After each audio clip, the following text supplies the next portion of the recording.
College পড়ুয়াদের পরীক্ষা শুরু হয় মঙ্গলবার থেকে। হেতমপুর কৃষ্ণচন্দ্র কলেজে 4 বছর ধরে কোনো অজ্ঞাত কারণে পরীক্ষার কেন্দ্র পড়েনি। তবে এই বছর যখন নতুন করে কলেজ কেন্দ্র হিসেবে পরীক্ষা নেওয়া শুরু করলো, তখনই তাদের বড় শিক্ষা দিতে দেখা গেল পরীক্ষার্থীদের।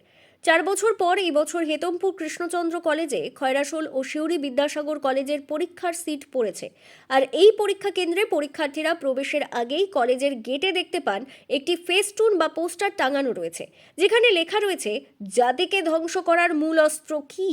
পোস্টারে লেখা রয়েছে কোনো জাতিকে ধ্বংস করতে হলে কোনো অস্ত্রশস্ত্র বা কোনো যুদ্ধের দরকার হয় না। যদি সেই জাতিকে পরীক্ষায় চুরি করতে দেন তাহলে সেই জাতি নিজেকেই নিজে ধ্বংস করে দেবে। কারণ দুর্বল ডাক্তার তৈরি হবে, রোগী মরবে। দুর্বল ইঞ্জিনিয়ার তৈরি হবে, সব নির্মাণ ভেঙে পড়বে।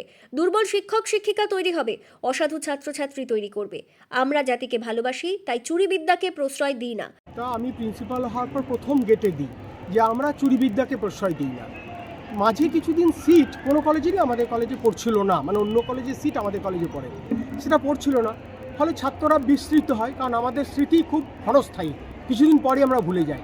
সেই জন্য মনে করিয়ে দেওয়ার জন্য হেতমপুর কেসি কলেজ সম্পূর্ণ পরিষ্কার পরিচ্ছন্ন পরীক্ষার দায়িত্বে থাকে, আয়োজন করে, এবং আমরা কোনো চুরিবিদ্যাকে প্রশ্রয় দিই না। কারণ চুরি করে কোনো ছাত্রছাত্রী মানুষ হলে জাতি দুর্বল হয়, আর আমরা জাতিকে ভালোবাসি, জাতিকে দুর্বল করতে চাই না।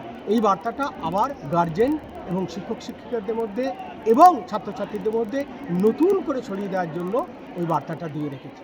হেতমপুর কৃষ্ণচন্দ্র কলেজের তরফ থেকে পরীক্ষার্থীদের সৎ মনোভাব নিয়ে পরীক্ষা দেওয়ার এমন শিক্ষা দেওয়ার পাশাপাশি যাতে পরীক্ষা দিতে আসা পরীক্ষার্থীরা সহজেই রুম খুঁজে পায়, তার জন্য কলেজের অন্যান্য কর্মীদের সঙ্গে নিজেও মাঠে নেমে পড়েন কলেজের অধ্যক্ষ।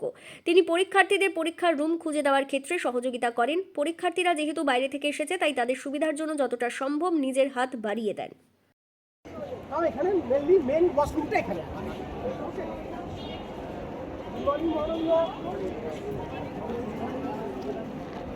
তোদের কি ভিড় হচ্ছে ওয়াশরুমে? অন্য লাইব্রেরির সামনে বাঁ দিকে আছে, এই লাইব্রেরি ঢুকে যাও, বাঁ দিকে ওয়াশরুম মেয়েদের সিঁড়ির উপরে বাঁ দিকে আছে। এক জায়গায় ভিড় করো না, ওয়াশরুম আরো ওয়াশরুম আছে, চলে এসো।